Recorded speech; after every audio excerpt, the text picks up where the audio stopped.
This is the new Criterion. I'm James Panero, Executive Editor, with a special edition of the podcast. From the new Criterion's Edmund Burke Award for Service to Culture and Society, we welcome and congratulate our 2019 recipient, Andrew Roberts. Thank you very much indeed, James. The Edmund Burke Award honors individuals who have made conspicuous contributions to the defense of civilization.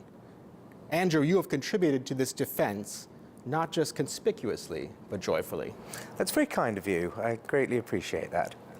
From your best-selling histories of the Second World War, through your history of the English-speaking people since 1900, and your life in Napoleon, on to your latest bestseller, Churchill Walking with Destiny, your astonishing books are a delight to read because you make communion with the great figures of our history. Just as Churchill walked with destiny, you write with destiny, including for the pages of the new Criterion. And it is an honor for all of us to join you here tonight. Well, I love the new Criterion. I think it's a monthly infusion of intelligence and common sense and wit, and I love writing for it as well. Well, we love having you. And I should let our listeners and viewers know that when we last saw you some 2 months ago, you were just embarking on your American book tour for Churchill. Now here you are in the middle of it. What have you discovered along the way about America's affinity for Winston Churchill? Well, Americans love Churchill. I think that they actually love Churchill more than the Britons do.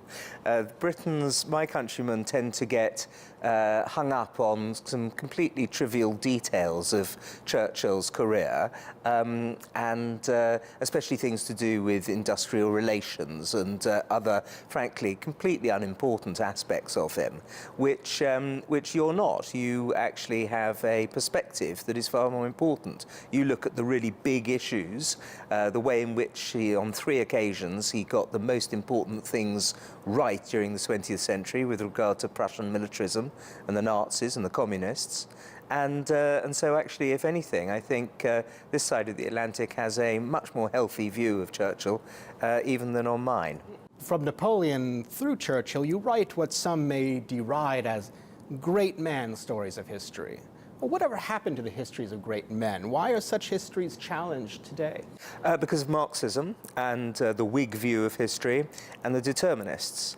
The idea that great individuals, not just men, of course, women as well, that made a real contribution, a changing contribution to history, has been derided by people who just want to see vast impersonal forces as the driving forces of history. As soon as you actually look, though, at that closely, you realise, and especially, of course, in the case of Napoleon and indeed of Churchill, that it's complete tripe.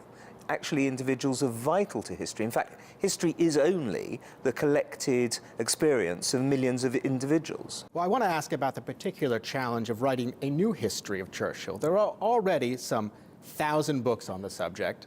Sir Martin Gilbert wrote Churchill's official 8-volume biography, and Churchill himself wrote some 37 books, 5,000 speeches, and a 6-volume account of the Second World War, totaling nearly 2 million words, a story you tell in your introduction. He even won the Nobel Prize in Literature, and his parliamentary career spans some 63 years. How do you contend with such a record, and how do you look to add to this history? Well, it is a huge record, of course. Partly because you can't take every word that Churchill says about himself as true. He tried to make himself to be thicker than he was, in fact, in his autobiography, My Early Life. Very rare for politicians to underplay their own intelligence, but Churchill did. The second thing, of course, is that there have been a huge amount of new sources, new areas of information that have become available. And so I've managed to mine all of those and make my book different from the 1009, in fact, that have come before. So I think there's still some space for saying something about Churchill that hasn't been said over and over again. Well, I gather from your acknowledgments that you had some special access that other historians have not had. Do you want to talk about that? Yes, I was very fortunate to be allowed to be the first Churchill biographer to actually have access to Her Majesty the Queen's father's diaries, King George VI met Winston Churchill every Tuesday of the Second World War. They had lunch together at Buckingham Palace, and the King was trusted by Churchill with all of the great secrets of the Second World War, and luckily he wrote everything down. And so that's proved to be a great news source. But on top of that, there have been 41 sets of papers that have been deposited at Churchill College Archives since the last biography of Churchill. The Soviet ambassador's diaries are now available. I myself, a few years ago, found the verbatim accounts of the war cabinet, and those have been tremendously helpful, as well as the Churchill family allowing me to see some documents and papers that haven't been seen by anyone else at all, including Churchill's daughter's 1940 diary. So there's something on pretty much every page of this book that's never appeared in a biography of Churchill ever before, and that also, I think, makes this book worthwhile. Well, you put us writers to shame, because I understand you wrote your 1,000-page biography, and how long did it take you? It took me 100 days. I can write, yes, but it's an absurd thing, and it's not very good for my health, I don't think. I start at 4 or 4:30 in the morning, go through until lunchtime, and then I drink a can of Red Bull, which keeps me wired like this for another few hours. And so I managed to write 5,000 words a day. And therefore, this whole book was written in 100 days. Well, your book has been praised as exquisitely written by Comrade Black in Our Pages, and other outlets have called it surely the best single-volume biography of Churchill yet written. What did you learn about Churchill's sense of destiny in writing this book? Well, I very much chose the subtitle Walking with Destiny, not just because it sounds good. I've been told by an English friend that all Americans are interested in destiny and all British people are interested in walking. But I actually chose it, of course, because it mentions his great reference to the day that he became Prime Minister on the 10th of May 1940, in which he said, "I felt as if I were walking with destiny, and that all my past life had been but a preparation for this hour and for this trial." And that's a important aspect of Churchill, this sense, this driving sense of personal destiny that he had all his life, that he was going to save England and save London. I noticed that a writer for The Guardian used your book to attack Churchill's, quote, racism and paternalism, and, quote, vindictiveness influenced by his racist views. Last year, a retired American astronaut tweeted out a quote by Churchill and then felt the need to retract it after facing down an online firestorm. Quote, "Did not mean to offend by quoting Churchill," he wrote. "My apologies. I will go and educate myself further on his atrocities, racist views, which I do not support." Well, Churchill lived much of his life under real attack, facing down both the Bolsheviks and the Huns, as he called them. Why is he virtually besieged today? Well, of course, I'm always delighted to be attacked by The Guardian. It's absolutely essential. If you're not attacked by The Guardian, you don't know that you're on the right track.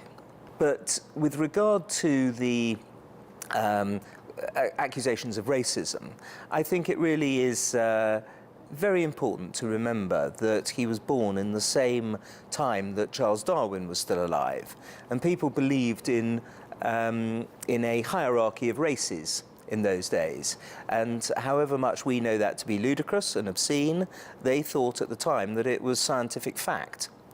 So he's been attacked for that. I don't think that's fair to attack somebody for something in that ahistorical way.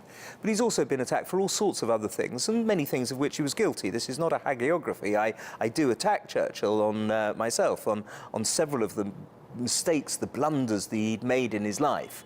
But as he told his own wife, Clementine, from the trenches in 1916, "I should have made nothing if I had not made mistakes." Yes. Tonight you're delivering remarks on Churchill's debt to Burke. How much was Edmund Burke in the mind of Winston Churchill? A lot.